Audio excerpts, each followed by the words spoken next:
Brendan, a TikTok prankster, decided to expand his repertoire from pranking the staff of supermarkets and various stores to a McDonald's.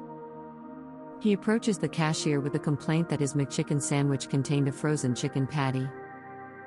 He claimed to have bought it an hour earlier and had only just discovered the issue. In actuality, he had thrown the sandwich into the freezer overnight.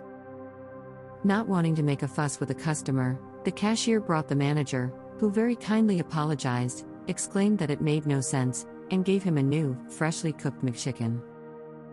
As of writing, the scene has been viewed 4.4 million times. The majority of reactions to the prank were negative. "Not funny, bro," one wrote. "Imagine that you are working hard. You do your best in your job to move forward but are punished for a prank.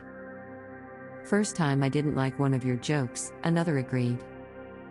Many others were further won over by how kind the manager was to Brendan, which only emphasizes how mean the prank was in the first place. The positive reactions show how pointless it is. Not all reactions to the video condemned its mean spirit. That's how we can get free food. The most popular comment with 29.8K likes raved. The rest of the positive responses focused on this idea that Brendan had somehow gamed the system. But the thing is, he didn't. As other commenters noted, the prank requires a previously bought McChicken sandwich. He's already paid for it. All he's accomplished is wasting time and, depending on the scruples of the McDonald's in question, money. Hopefully they don't simply cook it again. Those who maintain that Brendan has gotten something out of this point to either the economics of TikTok, which earn him money for views of the clip, or suggest that the McDonald's manager allowed him to keep the frozen McChicken.